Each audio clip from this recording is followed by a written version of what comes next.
ইলাহা ইল্লাল্লাহ 100 বার করে পড়া অভ্যেসে পরিণত করবে, কিয়ামতের দিনে মহামাট মহা মুসিবতের ময়দানে ওই মানুষটার চেহারাকে আল্লাহ পূর্ণিমা চাঁদের মতো উজ্জ্বল করে দেবে।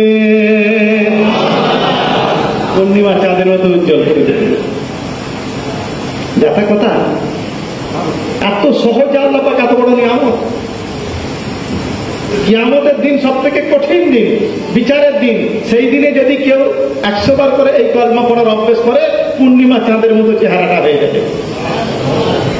আবার এই দরজার অধিকারী সেদিন কেউ হতে পারবে না।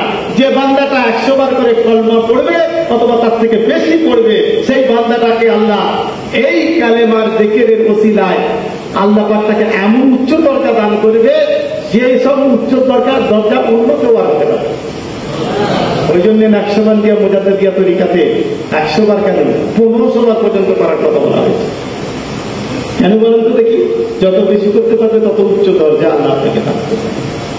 এই কালিমা শরীফের জিকিরের আল্লাহ পাক এত বড় নিয়ামত দিয়েছেন।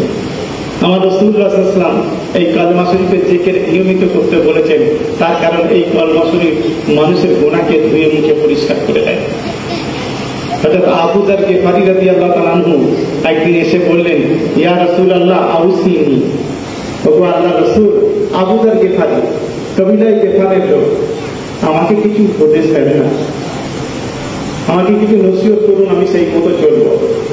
রাসূলুল্লাহ সাল্লাল্লাহু আলাইহি ওয়াসাল্লাম উত্তরে বললেন, ও আবু যর, ইযা আমিলতা সাইয়্যাতান ফাতবিহা হাসানাতান তামহুহা।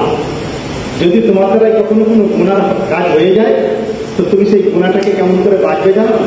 সঙ্গে সঙ্গে যে কোনো একটা নেকির কাজ করে দেবে, তাহলে সেই নেকির কাজটা ওই গুনাহটাকে মুছে দেবে, গুনাহটার কাফারা হয়ে যাবে। এখন একটা মানুষ একটা গুনাহ করে ফেললো, যদি সে মনে করে আল্লাহ আমি এটা ভুল করেছি, তার সাথে সাথে সে করবে কি, 1 টাকা যদি কাছে থাকে একটা ফকিরকে দিয়ে দেবে, দিয়ে মনে মনে বলবে আল্লাহ আমি এই যে নেকির কাজটা করলাম, এই নেকির দ্বারা আমার ওই গুনাহটা মাফ করে দাও। সঙ্গে সঙ্গে করবে। সেই সময় আবু যর গিফারী রাসূলুল্লাহকে বললেন, ইয়া রাসূলুল্লাহ, ইয়া হাবিবাল্লাহ, আমিনাল হাসানাতে লা ইলাহা ইল্লাল্লাহ। ইয়া রাসূলুল্লাহ, ইয়া হাবিবাল্লাহ, আমি একটা গুনার কাজ করে ফেলেছি, এখন একটা নেকির কাজ আমার করতে হবে। কি নেকির কাজ সঙ্গে সঙ্গে করব, আমার তো মাথায় আসে না। আমি সেই সময় যদি একবার কালেমা লা ইলাহা ইল্লাল্লাহ পড়ে ফেলি, এটাই কি আমার গুনাহটা মাফ হয়ে যাবে? এটা কি নেকির কাজের মধ্যে গণ্য হবে?